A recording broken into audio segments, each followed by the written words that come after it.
nagagalak po kami na makasama po kayo sa ating pag-aaral ng salita ng Diyos. Pati po sa mga kapatid natin na nanonood sa ating Facebook Live, good evening po sa inyo, magandang gabi, and welcome din po sa ating mga kapatid. So, Jesus, the gate for the sheep. So, maalala po ninyo, una po nating inaral nung first Sunday ng April is about Jesus, the bread of life. And then last week, natakil po natin yung Jesus, the light of the world. And ngayon naman pong linggong ito, Jesus, the gate for the sheep. Ang ating pong talata ay magagaling sa John chapter 10, verses 7 to 10. Pwede ko po ba kayo ulit angayahan tumayo? Salamat po.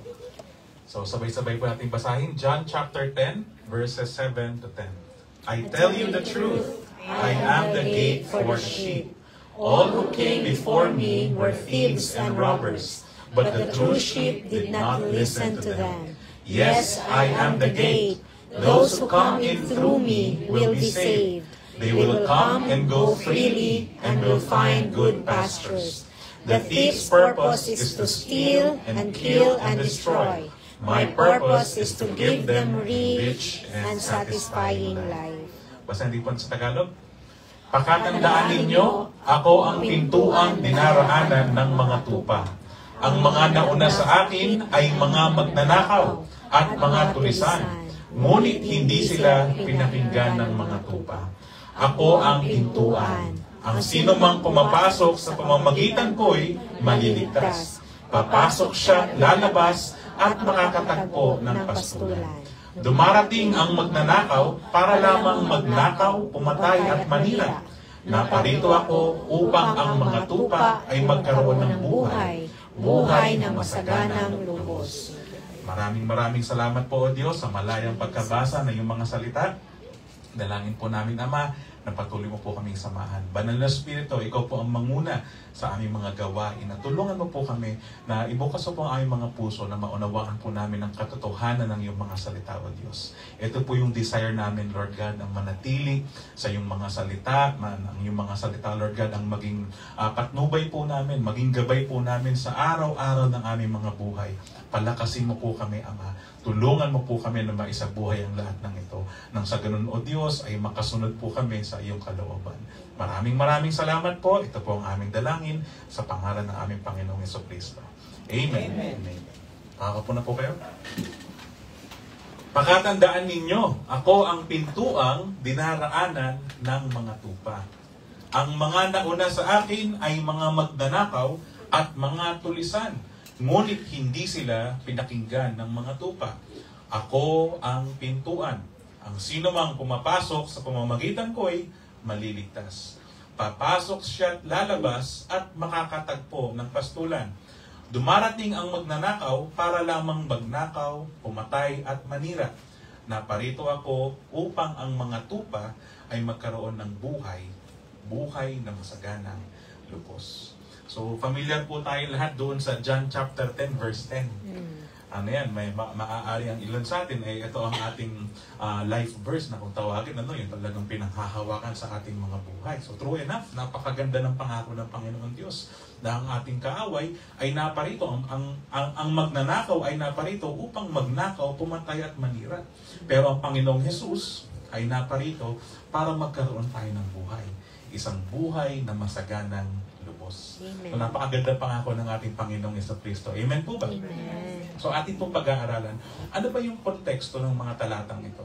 Para mas maintindihan natin kung ano ba yung pangako ng Diyos na ating i-claim sa ating mga buhay.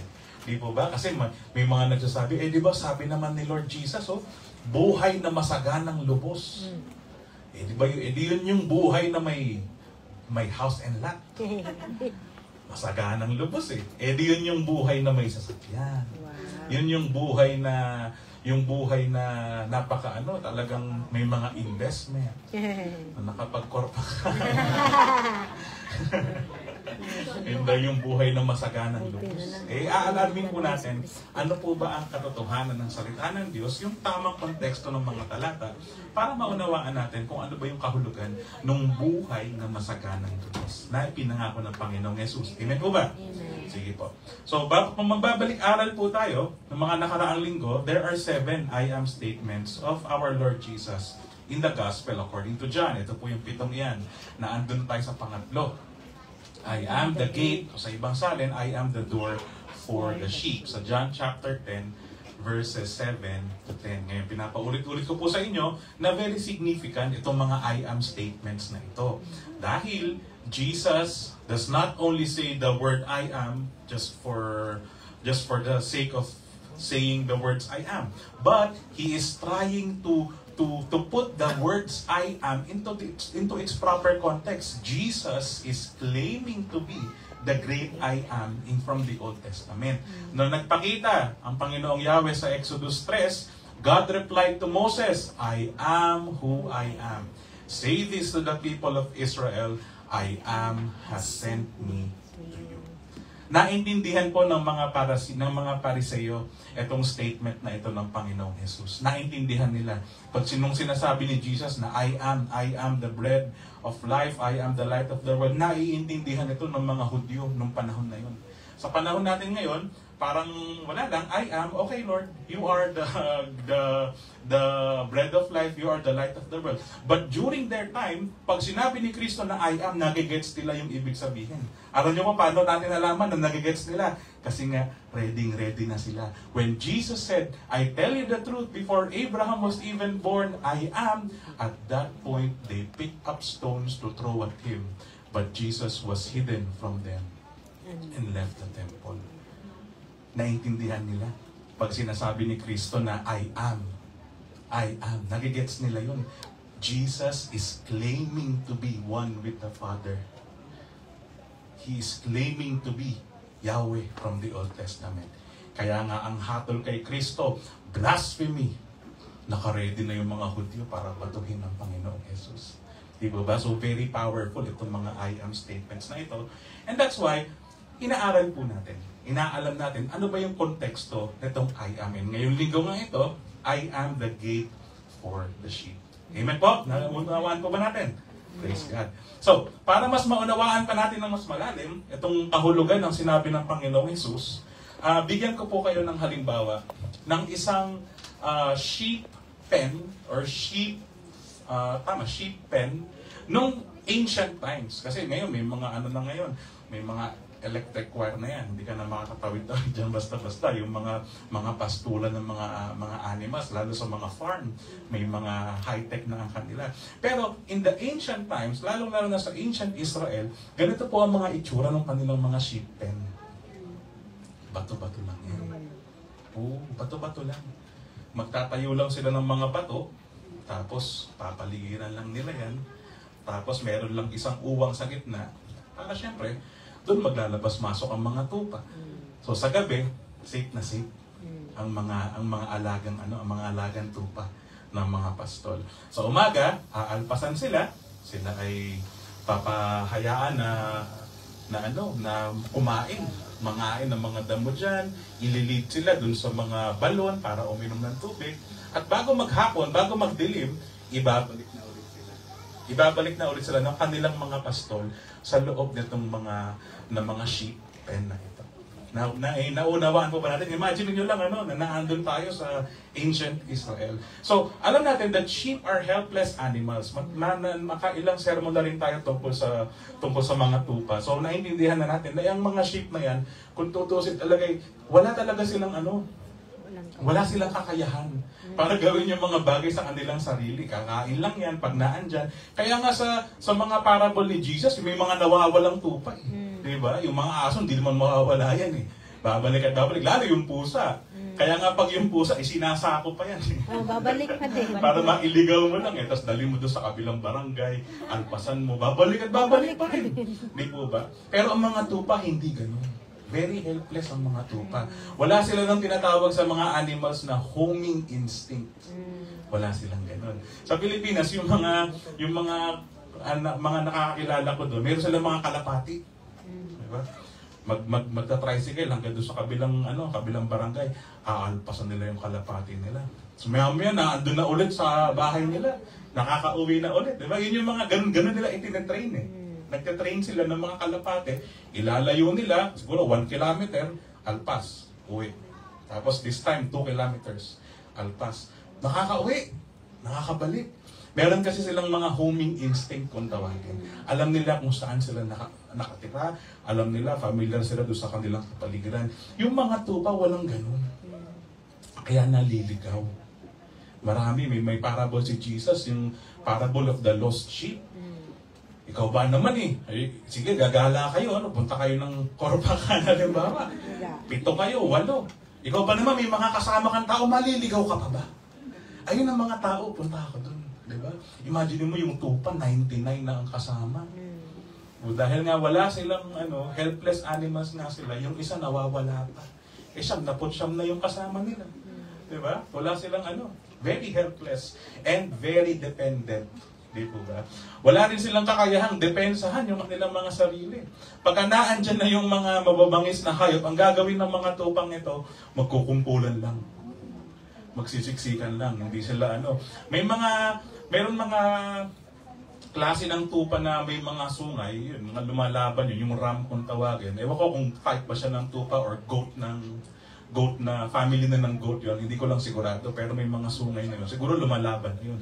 Pero yung mga farm animals na tupa, yung mga binabalatan, yung mga sinishir, ay wala po kakayahan yun. Walang kakayahan na ipagtanggol ang kanilang mga sarili. So therefore, if there's one thing that we can summarize the life of a sheep, alam natin that they are in need of a shepherd their entire lives. Tutubo na nga lang yung balahibo niyan Hindi na mabubulag na yan, hindi pa rin yan Hindi niya kayang alisin yung kanyang mga fleece, yung kanyang mga balahibo. Akala mo bulag na yung tupa, nabangga na sa pader kasi nga punong-puno na ng balahibo yung kanyang mata. Kailangan ng gupitan. Ganun po sila mga ka-helpless na animals. At tayong lahat ay ikinumpara ng Panginoong Hesukristo sa mga tupa. Na kung wala ang ating Panginoong Jesus bilang ating pastol, akala lang natin marunong tayo. Akala lang natin magaling tayo. Akala lang natin malakas tayo. Pero kung hiwalay tayo sa Diyos, apart from me, you can do nothing. Amen. Sabi ng Panginoong Jesus. Amen po ba? Amen. Now, when Jesus said, I am the gate for the sheep, meron po akong ipapakitang litrato sa inyo. Talaga namang ma-amaze kayo kung gaano kayo kamahal ni Kristo. Nakaranda na po ba kayo? When Jesus said that He is the gate for the sheep, hinaharang niya yung kanyang sarili doon sa sheep pen. Yung pastol sa ancient Israel, uupo talaga sila doon sa labas, doon sa pasukan. Kaya pala, sinabi ni Lord, I am the gate for the sheep. Hindi, talaga palang ihaharang niya yung kanyang sarili para yung mga tupa ay hindi mawalay sa kanya. Grabe, sige po, palakpakan po niyo ang Panginoon. Grabe yung pag-ibig ng Panginoong Jesus, Talagang ihaharang niya yung kanyang sarili. Ganyan pala sila Lord. Kasi nga, imagine mo, kung ganito nga naman yung itsura ng iyong sheep pen, wala namang mga padlock yan. Pero para hindi yan pasukin ng mga mababangis na hayop, kapatid, ihaharang talaga ng pastol ang kanyang sarili. Ngayon, nagkaroon ng sense sa akin yung I am the gate for the sheep. Sabi ko, Lord, ang galing talaga, Nung nakita ko itong larawan na ito, kaya pala ang sabi ni Jesus, siya yung gate. Kasi literal, walang makakapasok maliban na dumaan sa kanya. Amen po ba? Walang makakapasok. Tapos naalala ko yung awit, yung paborito kong awit, yung paborito kong kanta na isinulat ni Haring David sa awit 23. Si Yahweh ang aking pastol, hindi ako magkukulang. Pinapahimlay niya ako sa luntiang pastulan at inaakay niya sa tahimik na batisan. Pinapanumbalik ang aking kalakasan at pinapatnubayan niya sa tamang daan upang aking parangalan ang kanyang pangalan. Mabuti po ang Panginoon Diyos. Amen? Amen. Napakabuti ng Panginoong Hesukristo. So when He said, walang makakaagaw sa akin, sa iyo, sa aking mga kamay, totoo yun. Maalala po ninyo last week, napag-usapan natin yung kaligtasan. Napag-usapan natin kung gaano katibay yung kaligtasan na ibinigay ng Panginoong Hesus sa bawat isa sa atin. Matibay talaga yun. Bakit? Sarili niya yung ipinangharang niya dun eh. Sarili niya yung ipinangharang niya, sarili niya yung inalay niya para yung kaligtasan mo maging secured. Para yung kaligtasan mo maging sigurado. Para yung kaligtasan mo 100% hindi babawiin ng sino man. Neither height nor depth, neither angels nor demons, neither life nor death can ever be separate you from the love of God that is revealed in Christ Jesus, our Lord. Mabuti talaga ang ating Panginoon Diyos. Tutuloy po natin. Sabi sa verse 8, all who came before me were mere thieves and robbers. But the true sheep did not listen to them. So, kung pag-aaralan po natin, bigyan ko po kayo ng konting background dun sa context ng mga verses na ito. Yung thieves and robbers na tinutukoy ng Panginoong Hesus ay yung mga religious leaders nung panahon niya. Ang tinutukoy niyang mga magnanakaw ay hindi si Satan, hindi ang mga demonyo. Ang tinutukoy na magnanakaw ng Panginoong Hesus dito sa John chapter 10, is yung mga religious leaders, yung mga Pariseo, nung panahon nila. Kasi po, paano ko nasabi yan? Kung babasahin natin yung John chapter 9, kung magbabalik-aral po tayo dun sa John chapter 9, ito yung talata, ito yung kapitulo at talata kung saan pinagaling ng Panginoong Hesus yung taong pinanganak na bulag. Kung maalala po ninyo yan, yung nung pinagaling ng Panginoong Jesucristo yung mama na bulag na pinanganak na bulag, nagtataka yung mga Pariseo. Paano ka nakakakita? Sabi ng bulag, si Jesus po ang nagpagaling sa akin. Di ba? Hindi makontento yung mga Pharisees. Sige nga, tawagin mo nga yung mga magulang mo. Tinawag. Oh, mother, father. Di ba yung anak mo? Ito yung anak mo. Opo, yan po yung anak ko. Di ba bulag ito? Opo, pinanganak ko po yung bulag. Nanay na yung nagsasabi, pinanganak ko po yung bulag. Paano nakakakita ngayon to? Tanungin nyo na lang po siya. Kasi takot din yung mga parents Kasi nga yung mga Pariseo, ayaw kay Kristo. Galit na galit. Galit na galit si Kristo. Galit na galit kay Kristo kapag gumagawa ng himala si Jesus. Kasi nga, mawawalan daw sila ng mga followers. So sabi ng mga magulang, sa takot nila, sabi ng mga parents, tanungin nyo na lang po siya. Pinatawag ulit. Sabihin mo, paano ka gumaling? Paano nga nakakitang muli? Diba? Sabi nung, sinasabi ko nga po sa inyo, si Kristo, si Jesus from Nazareth, ang nagpagaling sa akin. Diba? Tapos nangaral. Itong bulag na ito na nakakita, nangaral. Simula nung una pa, walang isang tao, walang sino mang tao ang kayang magpagaling sa isang taong pinanganak na bulag. Kung siya ay makasalanan, hindi siya pakikinggan ng Diyos Ama pag siya ay nanalangin. Sabi ng mga Pharisees, aba, ang tibay mo. Papangaralan mo pa kami. Diba? Lumayas ka dito. Kung ikaw ay disipulo ni Jesus, kami ay disipulo ni Moises. Sabi sa John chapter. Makikita niyo po yun sa John chapter 9. Ano yun, tawag dito, naglalagablab ang mga tagpo dito sa John chapter 9. Ma-spicy ang tagpo dito pag binasa po ninyo ito. Dumating sa punto na nasa lubong na ni Jesus Christ. Yung mamang bulag. Sabi ng mamang bulag, yung mamang bulag na yun na nakakita, he worshiped Jesus. Sinamba niya ang Panginoong Jesucristo. Nakita ng mga Pharisees. Sabi ni Jesus, huwag kang mag-alala. Okay lang yan. Yung mga Pharisees na yung mga bulag talaga yan. Hindi nila alam ang kanilang ginagawa. Mga ganyan. Kino-comfort siya ng Panginoong Jesus. Kaya sa John chapter 9 verse 40, some Pharisees who were standing nearby heard him and asked, are you saying we are blind? Ibig sabihin ba kami yung bulag? Di po ba? So, ang tinutukoy ng Panginoong Jesus dito, from John chapter 9 to John chapter 10, na yung mga magnanakaw, yung mga robbers, ang tinutukoy ng Panginoong Jesus, yung mga religious leaders ng kanilang panahon. At ano naman ang sinasabi ng Panginoong Jesus sa mga religious leaders? Sa Matthew 15:14, so ignore them. Kaliwali. Ignore them. They are blind guides, leading the blind. And if one blind person guides another, they will both fall into a ditch. Nawaan po ba natin yung konteksto ng John chapter 10? Yung mga Pharisees pala yun. So, to put everything in its context, thieves and robbers are people who lead the sheep away from the true shepherd. Wala naman hindi naman tayo nakakasalamuhan ng mga Pariseo ngayon. Wala naman ng mga religious leaders ng mga Hudyo sa panahon natin ngayon. I mean, sa ating church. Sa Israel, meron pa. Pero ngayon, wala naman tayo nakakaano, di ba? So, sino yung mga thieves and robbers sa panahon ito? Sila yung mga tao na naglalayo sa ating lahat. Ano po? Inilalayo nila tayo doon sa true shepherd. Kaya nga, mahalaga na kayo rin po ay nag-aaral ng salita ng Diyos.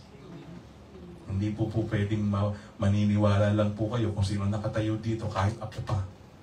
Hindi po pwedeng maniniwala lang po kayo sa akin dahil sinabi ko, dahil narinig ninyo. Kaya kailangan aaralin din po ninyo. Sabi sa 1 John 4, mga minamahal, sabay-sabay po natin basahin ito. Mga minamahal, huwag ninyong paniwalaan ang bawat nagsasabing nasa kanila ang Espiritu. Sa halip, subukin ninyo sila upang malaman kung talagang mula sa Diyos ang Espiritong nasa kanila. Sapagkat marami ng huwad na propeta sa mundong ito. See? Si John na mismo nagsabi. Si John, disipulo ni Jesus. Si John the Beloved po ito eh. Sinulat niya, okay, basta-basta maniniwala. Subukin nyo. Tingnan nyo muna yung kanilang tinuturo. Sabi ni Jesus, you shall know them by their fruit. Makikita nyo, makikilala nyo yung mga taong yan sa pamamagitan ng kanilang mga bunga. So, meron akong mga guide questions dito. Ano po? Unang guide question, si Lord Jesus Christ ba yung kanyang Panginoon at tagapagligtas? Kapag hindi si Lord Jesus yung kanyang Panginoon at tagapagligtas, red flag po iyon. Huwag po kayong basta-basta maniniwala doon. Pagka ang kanyang tagapagligtas ay nagpapahinto ng lindol. Yan naman si Arky. Inira na naman. Hindi po si Lord Jesus Christ iyon. Hindi po ba? Red flag na yun. Pangalawang puntos, nasa Bible ba nakabase yung kanyang mga tinuturo? Biblical ba yan? Baka naman napanaginipan lang na yan. Baka naman guni-guni lang na yan, kapatid. Revelation daw sa kanya. New revelation. New revelation. Hindi po tayo maniniwala doon sa mga bagong revelation. Ang maniniwalaan natin, yung revelation ng Diyos, yung salita ng Diyos, yung word of God. Because every word is spirit breath. Sabi sa James, Santiago nga ba yun? Diba? It's sharper than a two-edged sword. Ito yung applicable to teach, to rebuke.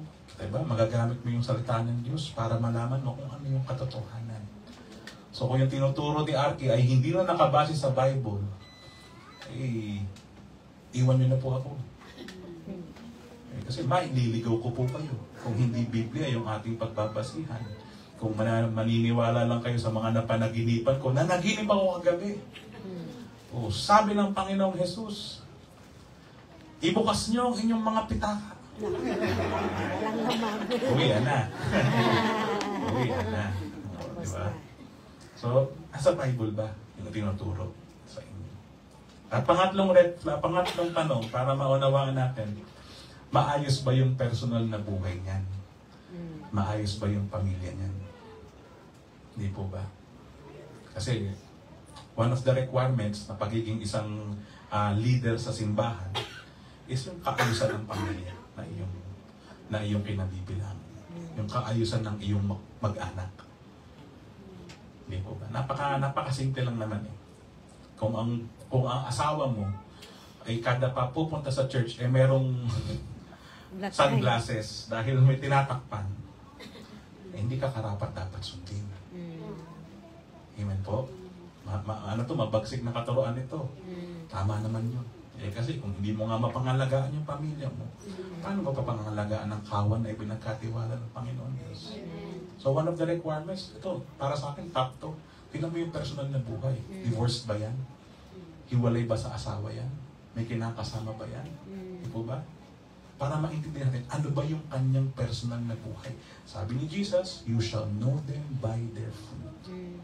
So kung naka-check naman itong lahat ng ito, di po ba? Malaman natin na talagang galing kay Kristo, na galing sa Bible, galing sa Panginoon Diyos, yung tagapagturo na ito. Hindi siya thief, hindi siya robber.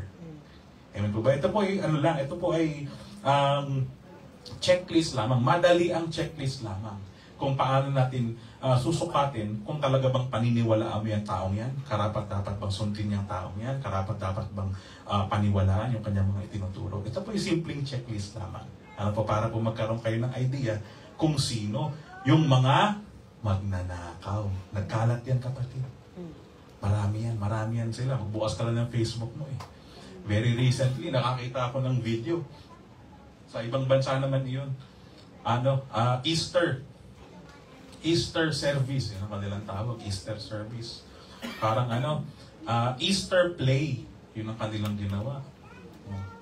Makita mo, yung mga nagsasayaw ng mga mga sexy, mga fit na yung mga nagsasayaw, tapos todo production. Yung mga ilaw, pulang-pula, parang impyerno yung pinapakita. Biblical ba yun? Easter play daw ang tawag. Naging concert na. Naging concert na yung pangangaral ng salita ng Diyos. Samantala kung babalikan mo yung panahon ng Pentecost, kung babalikan mo yung panahon na yun, sina Pedro at ang mga disipulo ay nagsama lang sa isang lugar, sinamba nila ang Panginoong Diyos at pinanghawakan ng pangako ng Panginoong Jesus. And during that moment, the Holy Spirit came down upon them like a dove, like a fire, like a flaming tongue, na sumakop sa kanilang mga puso, nananahan sa kanilang mga puso. And that's the power of the Holy Spirit. Hindi kailangan ni Holy Spirit ng mga spotlight na kumikinang-kinang. Hindi kailangan ni Holy Spirit ng dim light. Hindi kailangan ni Holy Spirit ng mga magagandang instrumento. Hindi kailangan ni Holy Spirit yung mga bagay na yan. Eh, Diyos siya eh. Si Holy Spirit, kung gusto kanyang puspusin ang kanyang presensya, kung gusto kanyang palaguin sa iyong spiritual, gagawin ni Holy Spirit yon because He is a powerful God. Amen? Hindi natin kailangan i-guide si Holy Spirit. No, nagkakamali ka, kapatid. The Holy Spirit will guide us. It's not the other way. Yung iba may mga fog pa. Yung fog, usok-usok pa. Ayan na, nararamdaman ko na. I-jacket mo yan, kapatid. Jacket ka lang, nalamig ka lang. Tandaan po ninyo yan. Ang manifestation ni Holy Spirit is yung buhay na binago. Amen.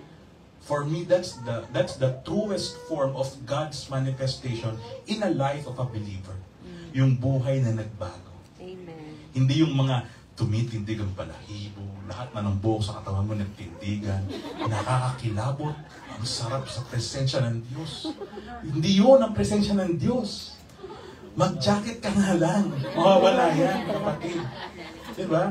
Ang totoong presensya ng Diyos, yung iniwan mo yung mga bisyo mo, yung nagpakumbaba ka sa asawa mo, sa pamilya mo. Amen. Diba? Yung na-restore yung relationship mo sa pamilya, sa mga kaibigan. Yung nagpapatawad ka na. Yung hindi ka na pumapatol sa mga udyok ng kaaway. Yung hindi ka na nadadala ng tukso. Yung may paninindigan ka na sa salita ng Diyos. Yun yung presensya ng Diyos na nasa iyo. Amen po? Amen. Hallelujah. Tuloy po natin pag-aaral. Sabi sa verse 9, "Yes, I am the gate. Those who come in through me will be saved. They will come and go freely and will find good pastures." So medyo naghanap po ako, nag-Google po ako dito sa part na ito. Naghanap ako kung ano ba ang sinasabi ng ibang tao tungkol sa Panginoong Hesukristo. Kasi napakalinaw na itong sinabi ni Jesus that I am the gate. Kung sino man ang papasok sa akin ay maliligtas. Di ba ba? Napaka-bold nung statement na yun ng Panginoong Jesucristo. So, nag-google ako, ano ba ang sinasabi ng mga tao, ng ibang tao, ng mga non-Christians patungkol kay Jesus Christ. So, una ko po nakita, dito lang ako mag-microphone, ano? Una ko nakita itong statement na ito ng Dalai Lama ng mga Hindus. Sabi ng isang Dalai Lama, Jesus Christ also lived previous lives. Wow. And added that, so you see, he reached a high state, either a bodhisattva or an enlightened person through Buddhist practice or something. Sa pananaw nitong mga Buddhist people, si Jesus Christ ay one of them. Diba? Sa pananaw nila, kasi si Kristo yung kanyang wisdom, yung kanyang karunungan, yung kanyang pagkamatay, pagkabuhay muli. Para sa kanila, Jesus Christ has attained the top level of enlightenment. Kasi sa Buddhist, ewan ko lang, pero sa aking mababaw na research lang naman ang ginawa ko, pero sa Buddhist may mga level ng kaliwanagan sa buhay. Makukuha mo yun through meditation. Talagang pag isang buwan, meron lang si Arky, isang buwan. Walang kain, walang tubig. Isang buwan ka nagme-meditate. Na-achieve mo daw yung enlightenment. Parang dito rin nga ata nang galing yung mga yoga-yoga. Grabe ng ganun ka. Buka, concentrate. Focus. Isip tuloy paano Walang magkabayan. kain, walang inom. Nasa isip ni Aki, fried chicken. Kain. So para sa kanila, si Kristo has attained enlightenment as well. Okay? Hindi nila dinideny si Jesus. But ang statement ng kanilang Dalai Lama is that Jesus Christ has attained the enlightenment through Buddhist practice. Okay po? Nawaan po ba ninyo? Ito yung kanilang statement. Tapos, Buddhist pala ito. Buddhism pala ito. So pumunta naman ako doon sa kabila. Tinawid ko naman sila. Sabi naman ng mga Hindus, mga Hinduism na nagpa-practice, Hindus have given Jesus a place among their teachers and gods of their own, seeing in his life something of the wisdom and mysticism that is so central to Hinduism.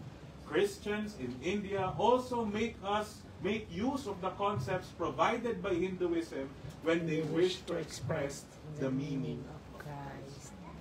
Sabi naman ng mga Hindus, si Kristo, dahil sa kanyang karunungan, dahil sa kanyang mga pagtuturo, di ba? He is one of our gods. One of them. Kasi may baka sila. Ano sila? May mga mga animal. So, si Jesus is one of them. Naman kahit kaunti, di ba? Kahit kapiraso lang. We are trying to put ourselves on their feet, di ba? Para at least maunawaan natin paano nila pag-isipan si Jesus. Ano yung kanilang kaisipan when it comes to Jesus Christ. So para sa mga Buddhist, Jesus Christ has enriched enlightenment, top level enlightenment. Para sa mga Hindus, si Jesus Christ is one of the gods. Aside from the cow, meron pa si Jesus Christ. Aside doon sa kanilang baka. Tumawid na naman ako sa kabila. In the Quran, Jesus is described as the Messiah. Messiah pa rin, born of a virgin, performing miracles, accompanied by his disciples, sama naman, rejected by the Jewish establishment, okay pa rin, and being raised to heaven, approved. The Quran asserts that Jesus was not crucified nor died on the cross, but was miraculously saved. Para po sa mga kaibigan nating mga Muslim, hindi po sila naniniwala that a prophet could die like that. So therefore, kanilang statement, totoo yan. Jesus Christ is one of the prophet, blah blah blah, pero hindi siya namatay. Because according to them, we will stand by our teaching. Walang propeta ang mamamatay ng ganito. Lahat ng propeta ay miraculously ililigtas ng Panginoon. So doon tayo nagkatalo, doon tayo nagkahiwalay. Tama na Messiah, born of a virgin, performing miracles. Pero para sa kanila, hindi namatay si Kristo. But you will see the essence of the death of Christ. Kung hindi namatay si Kristo, hindi niya madadala yung kasalanan mo dun sa impyerno. Kung hindi niya nadala yung kasalanan mo sa impyerno, hanggang ngayon, lahat tayo ay mga makasalanan pa rin. Anong oras man tayo mamatay, haharap at haharap tayo sa Diyos, ako natin yung sarili natin mga kasalanan. So the central point, the main view of a Christian is that Jesus Christ has atoned for our sins.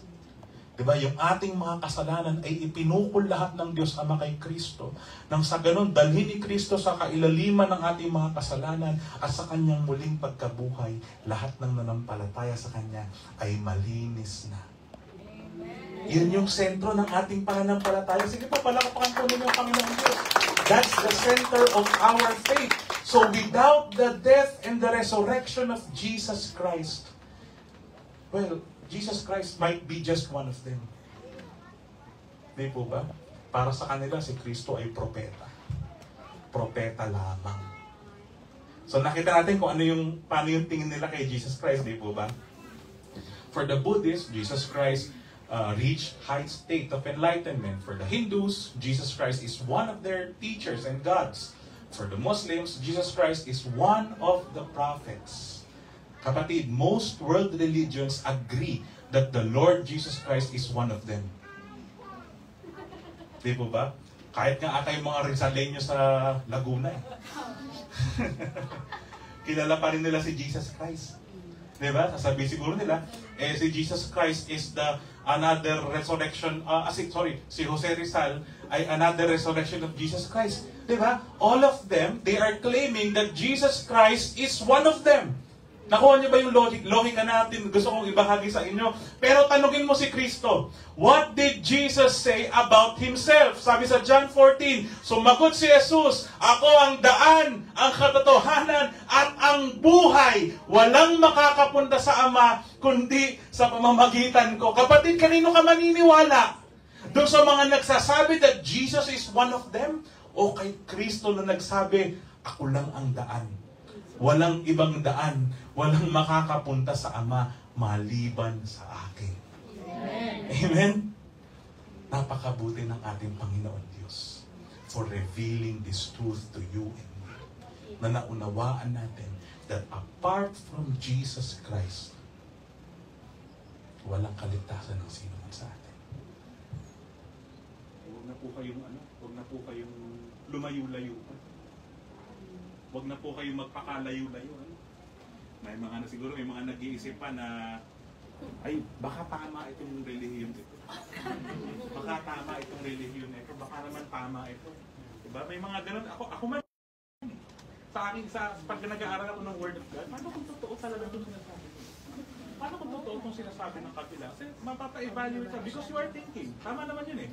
Diba? Kung sarado na ang isip mo sa isang bagay, hindi ka talaga nakakapag-isip. Tama. Amen? You must consider other options para masabi that you are a thinking person. Dumating ako dun sa point na gano'n. Paano kung itong relihiyon ito ang tama? Paano kung itong relihiyon ito ang tama? But as you see, yung mga relihiyon na tinukay ko dito, all of them affirm that Jesus Christ is somebody who is elevated higher than a normal person. All of these religions agree that Jesus Christ is something na mataas. Pero pag tinanong mo naman si Jesus Christ sa Biblia, siya lang daw ang daan ng katotohanan. Kumbaga, lahat ng relihiyon na ito, nagtuturo kay Jesus Christ, he's one of them, he's one of the ways, he's one of the gods, he's one of the prophets. Pero pagdating kay Kristo, ako lang ang daan. Ako lang ang katotohanan, ako lang ang daan. Kay Kristo ka. Kapatid, sabihin mo sa katabi mo, nasa tamang pananampalataya ka. Amen? Amen? Huwag ka naliliko. Hindi ka naliliko. Hallelujah. Hallelujah. So verse 10.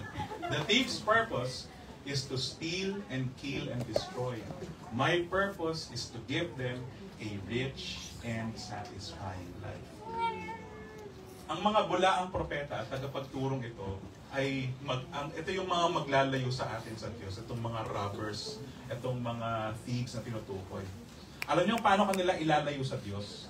Kung paano kanila ilalayo? Meron silang mga gagawin, mga additional na katuruan para ilayo ka doon sa pananampalataya mo, doon sa tamang pananampalataya mo sa Diyos. Kapag nag-uusap nga kami ni Tatay kanina, sabi ko, Tay, dadaanan natin itong yung pinag-usapan natin, bigyan ko rin kayo ng mga red flags. Ulit, bibigyan ko kayo ulit kung paano nyo malalaman kung yung mga tagapagturo bang ito ay inilalayo kayo sa Diyos o hindi. Kayo po ba ay naka-encounter na ng isang tagapagturo na overemphasis sa submission? Talaga naman. Ultimo siguro yung kakainin mo bukas. Ipagpapaalam mo ka. Antindi nun. Yes, God has called us to submit to church leaders. I agree. Si Tatay bilang ating head minister, di ba? I agree na kailangan pasakop tayo kung ano ang leading ni Holy Spirit sa kanya as our church leader. But to the point na ultimo yung personal na decision mo ay kailangan kontrolado ng iyong leader.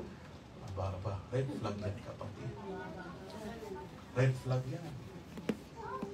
Hindi ka na pwedeng mag-isip. Pastor, ano po kayang course ng aking anak? Pag-kolehiyo. Diba? Si Pastor ang sasagot. Kailangan niyang anak mo mag-engineer.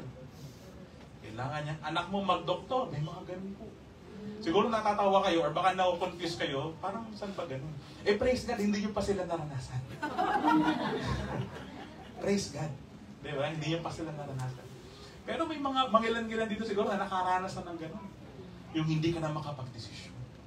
Lahat na lang ng desisyon kailangan mong ipagpaalam sa kanilang mga elders. Ibigyan ko pa na isang halimbawa, ito totoo to. Mas mabuti pa si Kristo. Kapag gusto mong lumapit kay Kristo, ibababa mo lang yung kaibigan mong lumpo, ibababa mo sa bubungan para ipag-pray ni Jesus. Sa Bible yun. Pero itong mga leader na ito, magpapaschedule ka pa ng meeting, haharap ka pa sa secretary, ay hindi available si pastor ngayon, pwede bang bukas na lang? Ay magpapa-counsel po ako sa kasal, ay hindi pwede si pastor sa date na yan, sa ibang araw na lang. Ang hirap hagilapin. No? May mga ganon. Ang hirap hagilapin. Buti pa si Kristo. Siguro si Kristo, makabangga mo lang sa kalsada, lumuhod ka sa kanyang harapan, hindi ka niya itataboy. Hindi ka itataboy ng Panginoon Jesus. Red flag po ito.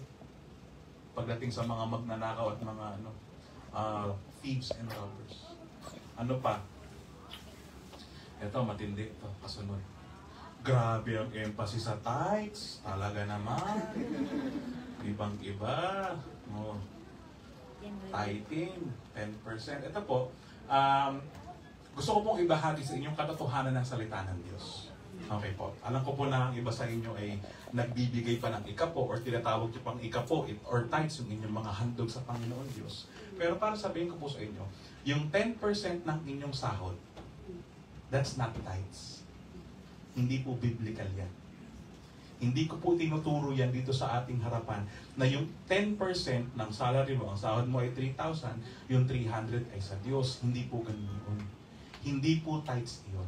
Because if you will look at the biblical tithing, yung biblical na pag-iikapo, napakalinaw po ng sinabi ng Panginoong Yahweh sa mga Israelita. Produce of the land. Yung mga itinanim mo sa Israel, pag inani mo yan, yung ikapo niyan, dadalhin mo sa templo. At naunawaan po natin, para saan? Ito yung backstory niya na para saan. Kasi, doon sa 12 tribes, yung mga Levita ay hindi binigyan ni Yahweh ng lupain. Lahat ng 11 tribo sa Israel, binigyan ni Yahweh ng kanya-kanyang mga porsyon ng lupain. Diyan kayo maninirahan, diyan kayo magpaparami, diyan kayo magpapalago ng mga negosyo ninyo, diyan kayo mabubuhay. Tanging ang mga Levita lamang ang pipiliin ko para maglingkod sa aking templo. Yung mga Levita hindi nagtatanim. Hindi sila umaani. Kaya ang utos ng Panginoong Yahweh, kayong 11 tribes, kada aani kayo sa inyong mga pananim, kada aani kayo, manganganak ang inyong mga alaga, yung mga produce of the land. Yung ika-10 niyan, ika-10 bahagi, dadalhin nyo sa templo para yung aking mga anak na Levita may kakainin. Bring the whole tithe into the storehouse so there will be food in my house. Para sa kanila yun. Para sa mga Levites yun. Sorry. Sorry baby ha. Para sa mga Levita po iyon. Ano po? Oh, ang tanong, nasaan na yung bang mga 10% ng sahod nyo, nadala ba sa Jerusalem yan? Sige po, kayo na lang po ang tanongin ko. Yan bang 10% ng sahod ninyo ay naipadala ba yan sa Jerusalem? Oh, see? Hindi. Maniwala po kayo sa sasabihin ko, yung mga mangingisda sa Israel, hindi naman nagtatithe. Yung mga mangingisda, wala kayong marinig na dinadala sa templo ang bangus. Dinadala sa templo ang tilapia. Wala po kayong marinig na ganun sa scriptures. Ang dinadala sa templo, yung mga bunga, yung mga grain, yung mga baka, yung mga tupa. Kasi sila yung mga produce of the land. Yung mga tilapia at bangus at kung ano pa, mga hipon, alimasag, hindi yan dinadala sa templo because those are not produce of the land. Nawaan po ba natin? Lahat ng dinadala sa templo, yung mga oil, yung mga olive, yung mga olive oil, langis, yan ay mga produkto ng bayan ng lupa ng Israel. So tithing on your salary is not biblical. So I would say na kalimutan na po natin yung word na tithing. If you want to give part of your income to the Lord, abay praise God. Praise God. Amen? Pero hindi lang limited sa 10%. Malam mo yung isang kapatid, gusto pa lang ibigay 25%. Ang sabi lang naman, 10% lang naman. Only 10% lang ang ibinibigay. Hindi po ba? So dito ngayon, bakit na ililigaw? So gusto kong anungin, bakit na ililigaw ng isang tagapagtulong kung ganito? Kasi yung ibang mga tao, wala namang kakayahan talaga. Wala naman talagang kakayahang magbigay. Pero tatakutin. Pag hindi kayo nagbigay ng ika-10, ninanakawan nyo ang Diyos. Ay, ito po, pastor. Oh. Kawawa naman. Kawawa naman si kapatid. Hindi na nga mapagkasya yung kanyang sinasahod. Padala sa Pilipinas, ibayad ng dewa, obligado pang ibigay yung ika-10. Hindi po obligasyon ang pag-ibigay sa church. Hindi po yan obligasyon. Yan po ay kusang loob na galing sa iyong puso. Yung out of the abundance of your heart na, Lord, gusto ko talaga magbigay sa iyo. Lord, gusto ko pong i-bless itong sila nanay at tatay. Gusto ko pong i-bless yung mga kapastoran. Gusto ko pong i-bless ang worship team. Panginoon, gusto kong bumili ng instrumento para sa worship team. Panginoon, gusto kong mag-commit ng food para sa Sunday na ito. Yun yung cheerful offering. At yun yung kinalulugdan ng Diyos para sa mga mananampalataya. Amen po ba? Sige po, palakpan po niya sa mga. Sana po naintindihan po natin itong mabuti. Di po ba? Pastor, wala namang nangarap na ganyan. Ay, praise God po. Salamat po sa Diyos dahil at least, di po ba? Ngayon po. Pero merong hindi ko lang attention ni tatay dyan dahil there was a time na meron kang message na ganyan din. Kaagad na nagpadala ng mensahe. Alam daw ba ng nasa rin yung mga pinipreach mo na hindi 10%. So, yan po ay talagang, samantalang kami mag-asawa, sabi namin, cheerful giver lang ang kailangan. Amen. Ito po ay dagdag na po ito. Kasi syempre, pray natin na sana sa oras na ito ay marinig niya yung katutunan dahil hindi namin dinugot. Amen po. Amen po. Kung lolobin ng Panginoon ay marinig nga po ng marami ito. Amen. Amen. Sana marinig talaga, iparinig ng Panginoon Diyos. Kasi ang mga churches, lalo sa Pilipinas, katakot-takot ang tithes, ang tithing, talaga namang halos yun na lang. Hindi na baling malaman mo yung doctrine of substitution, doctrine of, di ba, yung salvation by the blood of Jesus. Hindi mo na kailangan malaman yung mga yan. Basta magbigay ka ng ikapong member ka ng church. Nakakalungkot lamang po. Nakakalungkot lamang po. Lalo na yung maraming mga offering. Diba? Maraming mga pledges, maraming mga special offering. Yung mga pledges, ginagawa din naman natin yan. Diba? Pag nag-anniversary tayo, nagpe-pledge tayo, wala pong problema yun. Because there is transparency. Alam mo na yung pera na ibinigay mo sa church, ay alam mo kung saan ginamit. Di ba? Hindi pinambakasyon ni nanay at tatay yun. Hindi pinang-Armenia nila nanay at tatay yun. Kapatid, may transparency. Yun ang mahalaga eh. Kung ano yung ibinibigay mo sa church, nakikita mo na ginagamit para sa kaluwalhatian ng Diyos. Hindi para sa pakinabang ng isang tao lamang. Amen po? Dagdag ito, kapatid. Ito matindi. Nakarinig na po ba kayo ng Huwag kang makikinig dyan sa pastor na yan. Huwag kang makikinig kay Arky. Huwag kang maniniwala dyan kay Arky.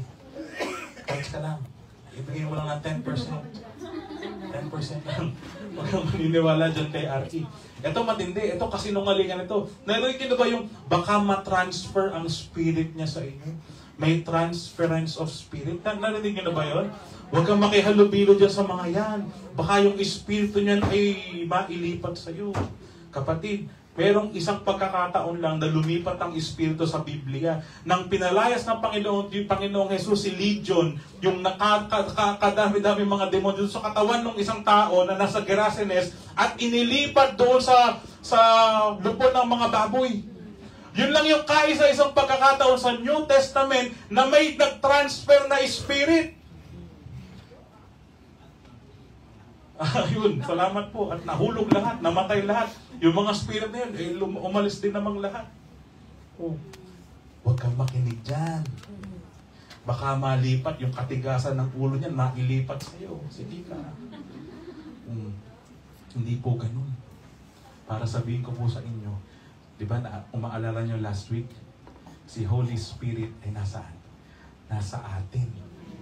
Yan ay pinangako ng Panginoong Jesucristo na kung sino man ang manampalataya, ipapadala niya yung isa pang taga-aliw, yung isa pang mang-aaliw. Di po ba?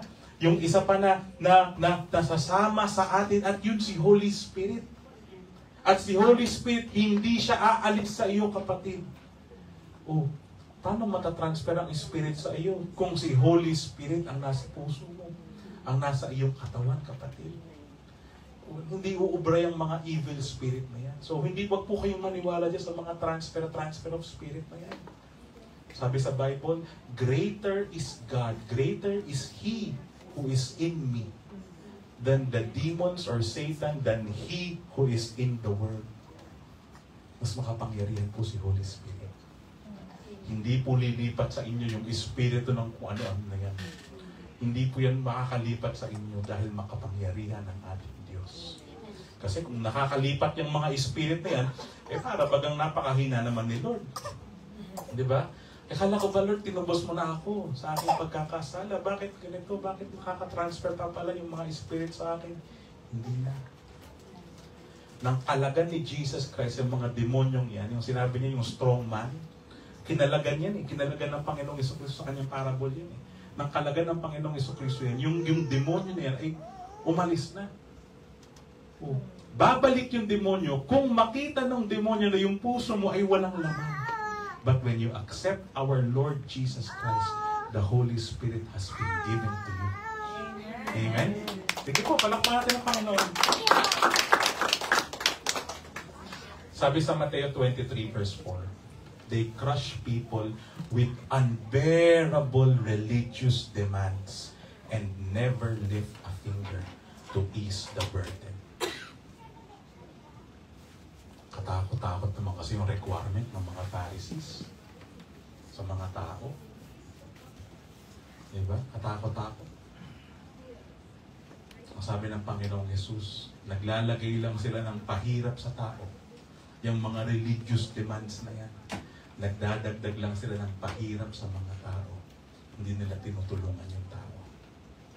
Pero si Jesus Christ, sabi niya, cast all your cares upon me, for I care for you. Yung mga ginawang religious demands ng tao sa iyo, ang sabi ni Jesus, ibato mo lahat sa akin yan. Dahil nung sinabi ni Lord na it is finished, it is really finished. Tinapos niya ng lahat ng mga religious obligations na yan. Tinapos na niyang lahat yung mga religious demands na yan. At ang i-enjoy mo na lang yung pagsama at pakikipisan ng banal na Espiritu sa iyong buhay. Amen po? Tuloy po natin. Praise God! Dahil hindi mo na kailangan ng sino man para ilapit ka sa Diyos. Nakakatulong itong ganito na tayo ay nagtuturo, tayo ay nakakapakinig ng aral, pero it's your personal relationship to the Lord. Diba? Pagdating natin sa harapan ng Diyos, hindi mo ako ituturo sa amin. Diba? Hindi ako, hindi sila nanay, hindi sila tatay. Ang ituturo mo si Jesus po. Ang Panginoong Jesucristo po ang nagligtas sa akin. Amen po? No one comes to the Father but by our Lord and Savior, Jesus Christ. So pag-usapan naman natin itong rich and satisfying life. Kasi sabi mo, ano to? Sino ba naman ang ayaw ng buhay na masaya, yung masagana? Sino ba naman ang ayaw ng buhay na napakasagana materially? Diba? Lahat naman tayo pinapangarap natin yan. But the rich and satisfying life na tinutukoy dito is not material things. Hindi po yan rich and satisfying life na may bahay at lupa ka, may sasakyan ka, may business ka. Hindi po yan yung rich and satisfying life. The rich and satisfying life is only possible in the presence of our Lord Jesus. Amen. Amen po? Kunin natin yung wisdom na ibinigay ng Diyos doon sa pinakamatalinong tao na nabuhay. Alam niyo po kung sino yun? Haring Solomon. Sabi ni Haring Solomon, anything I wanted, I would take. I denied myself no pleasure. I even found great pleasure in hard work, a reward for all my labors. But as I looked at everything I had worked so hard to accomplish, it was all so meaningless, like chasing the wind. There was nothing really worthwhile anywhere. Nakamit na nito ni Haring Solomon lahat ng mga pleasurable things. Sex, money, and power. Diba? Ito yung tatlong bagay na the world is craving for. Yung sex, yung pera, yung money, kayamanan, at yung power, yung kapangyarihan.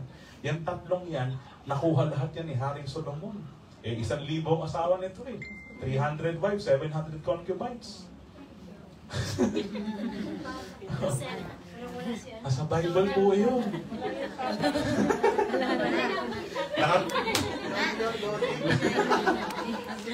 Nakatingin na naman kayo kay Brora at kay tatay.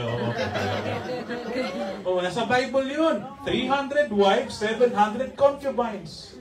1,000 ang naging asawa ni Haring Solomon. Kaya nga sabi niya, I denied myself no pleasure.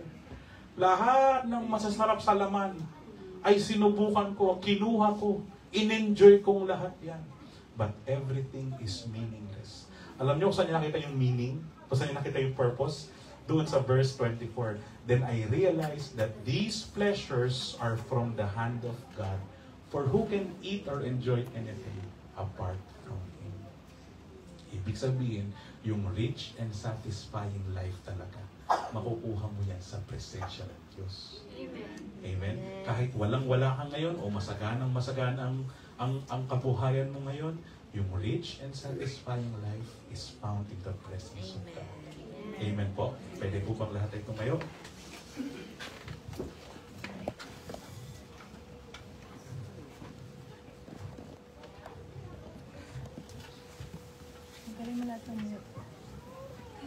Now that we have understood that Jesus Christ is the gate for the sheep, siya yung ating dadaanan, walang makakapasok doon sa sheep pen na yun hanggat naandun ng Panginoong Jesucristo.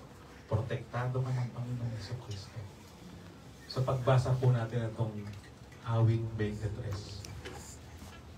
Sana po'y maalala natin kung ano yung proteksyon na ibinigay ng Panginoon Jesucristo. Siya yung nagbabantay sa iyo, kapatid. Sabay-sabay po nating basahin. Si Yahweh ang aking pastor, hindi ako mauuna. Pinapahintay niya ako sa luntiang pasulan at inahakay niya sa tahimik na kabaisan. Pinapanubayan ang aking kalakasan at pinapatubayan niya sa tamang daan upang ang aking pangalan ang kanyang pangalan. Dumaan man ako sa madibay at panggalan. Ipinaghahanda mo ako ng salo-salo na nakikita pa rin ng mga kalaban ko. Sa aking ulo na langis ay ibinubuhos, sa aking saro pagpapalay mo sunod. Kabutihan at pag-ibig mo sa akin hindi magkukulang. Siyang makakasama ko habang ako'y nabubuhay.